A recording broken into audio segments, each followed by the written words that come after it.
এই দুপুর গড়াতে না গড়াতেই চলে গিয়েছিলাম বিকেলের দিকে গঙ্গার ঘাটে লালু ভুলুর ফেমাস ঘুগনি খেতে। ভিডিওতে দেখেছি, তারপরে লোকের মুখে শুনেছি যে বাগবাজার ঘাটে এক দাদাভাই বসেন ঘুগনি নিয়ে। সেটা হচ্ছে মাটন চর্বির ঘুগনি।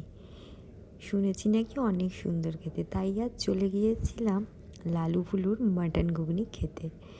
ঘুগনিটা এখন সার্ভ করছে, তারপরে নেব। এই ঘুগনির প্লেটের দাম হচ্ছে 30 রুপিস।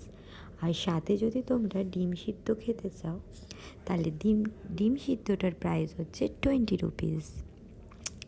তো এখান থেকে আমি ঘুগনিটা নিয়ে চলে গিয়েছিলাম গঙ্গার পাশে বসে ঘুগনিটা খাবো আর গঙ্গাটাকে উপভোগ করব বলে। এখান থেকে এটা খাওয়ার পরে চলে গিয়েছিলাম কুমোরটুলিতে। আর কুমোরটুলিতে ঢোকার পরেই দেখছি সবাই ঠাকুর বানাচ্ছে। কি সুন্দর কি সুন্দর মুখগুলো, এক একটা ঠাকুরের মুখ যেন এতটাই অপূর্ব, দেখে অমায়িক লাগছে। আমি তাই তোমাদের জন্য কিছুটা ভিডিও করে নিয়ে এসেছি তোমাদের সাথে শেয়ার করব বলে। আর কুমোরটুলির এই ঠাকুরগুলো তোমাদের কেমন লাগলো অবশ্যই কমেন্ট বক্সে জানাবে।